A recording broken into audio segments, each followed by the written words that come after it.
He's an Australian living legend. He's the guy that's been there, done that, seen it all. He's got a 5-page bio that I couldn't even get through. Please put your hands together for Roland Roccoccioli. Yay! What an intro. Welcome. Move away. You in my seat. How do you do? Yeah. He's a living legend. I know I am. Hey. That's not the best entrance I've ever had, though. The best one was on the Footy Show when I jumped out of Matthew Lloyd's 21st birthday cake. Oh my And he's been in therapy ever since.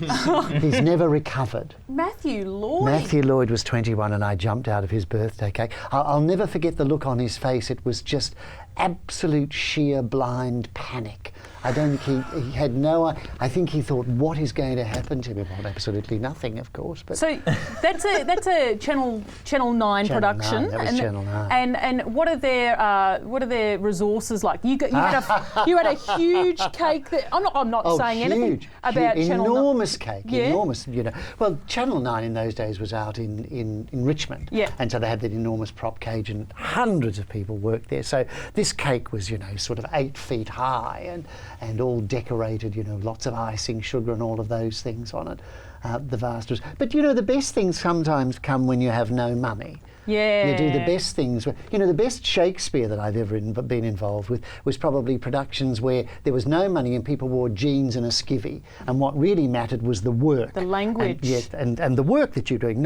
It's not necessarily about whether the chair is well sprung, as this one isn't, Oh! But see, that's really unimportant. Except if you're sitting in it, it's not. Are you comfortable? Can we Obviously make this? he's not. We'll manage. We'll get by. Oh, can we get in the pit? No, it's you'll be- lovely. Thank you. It's lovely. Now I was sorry, I was online trying to do some research for this interview, and Roland, you've got no social media presence whatsoever. No. What can I get you on the tweets? I've got Facebook. Oh no, I don't want to tweet. No. I went to the lavatory and all. I farted or something. I don't it's want. fascinating, Oh. especially from a star like you. I don't We'd want all to know love to about know. that. No, I don't want to know, and I don't want to read what other people are doing. Oh, See, don't follow I think Victoria. people are obsessed with celebrity. That's the problem. I think about people. It's like that awful Hilton girl, Paris Hilton, Yeah, and yeah. who's famous for being famous. Well, if I think about her, the only thing I really think about Paris Hilton is that photograph of her getting out of a car with no knickers on, Yeah. and flashing her fanny at the world. Yeah, it's hilarious. And you think, well, is that what you're famous for? Roland, that's the world we're living in these I days. know, yeah. And there's something Well, it about seems it. I feel like me. Paris Hilton isn't famous at the moment. She's fallen out. She's Has fallen she? out. But Kim Kardashian. Kim is back. But for a big bum. Yeah, I know. I mean, that's fine, but I mean, what's it got to do? So that's why. Aren't you fascinated? No, I'm absolutely but not. For our time, Kim Kardashian's bum is famous. Yeah. It's so stupid. It's so absurd. Yeah, I know it. But see, but what happens is that in the process of that, and just being serious for a moment, that people who are doing good stuff are neglected because they don't have a big bum or they're not flashing their bits and pieces at the world with no knickers on, and those who really want to do it. It's why Channel 31 is so important. That it's a training ground. You look out here and there are all these young people who are learning to be. There's nowhere else to go to learn to be a studio camera person these days. Yeah, There's that's so true. little live television. I don't know whether you have makeup, but I mean, the ABC used to train people. They don't do that anymore. You learn to be, there's a floor manager learning. Where do you go to learn to be a floor manager? So if you get rid of something like Channel 31, then you lose all of that training ground. And that's really important. Yeah. And I think that's much more important than seeing, what's her name, Paris Hilton's bits and pieces. Is it as important as this diary Oh, entry? is it?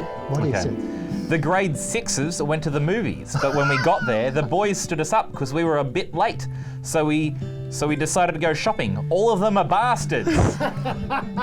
How old were you, Victoria? I was Too old. 12, turning 13. Oh, that Such a horrible delicate age. Here you go, Isn't it April awful? 18th. The Footy Show is cool. Watch the footy. Oh, that's where I know you Oh, from. I see. I did 10 years of that. That was one of the most interesting things I've ever done. Can I ask, are you? Yes. I'm pretty surprised that show is still on air. No, I'm not. Yeah, but I am, but I'm not. Like it feels like it's gotten even bigger, and it's so ridiculous because it's got the staples. It's got Sam's mailbag, street talk, all these things where he's acting a lunatic, but we love it. People love it.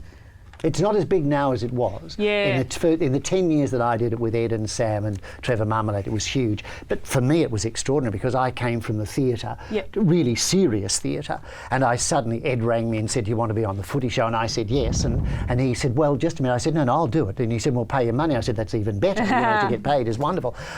He said, "You might have more to lose than we have to gain." And I don't see. I couldn't give a fat rat's clacker what anyone thinks about me. I'm not interested.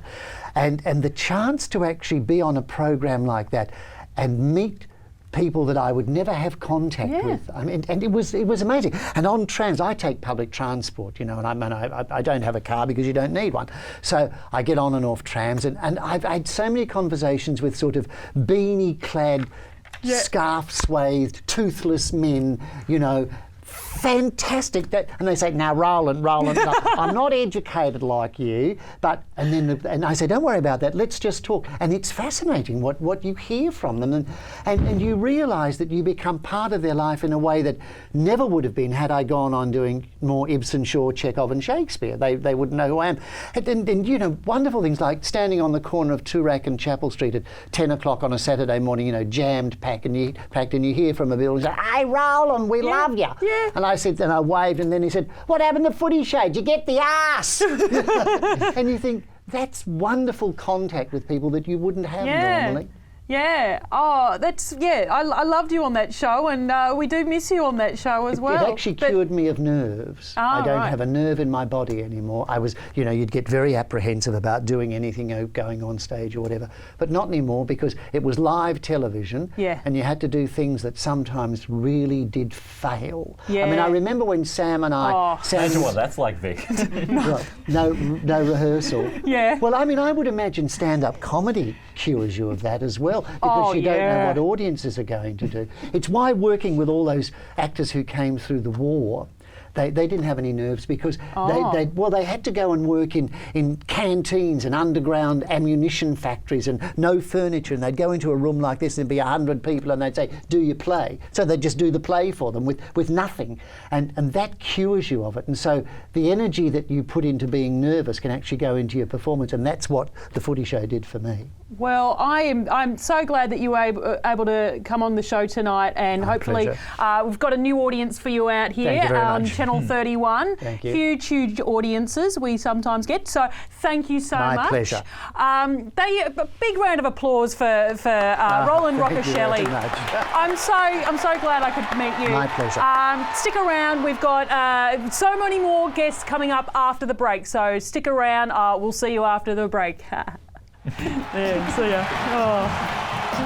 That was perfect.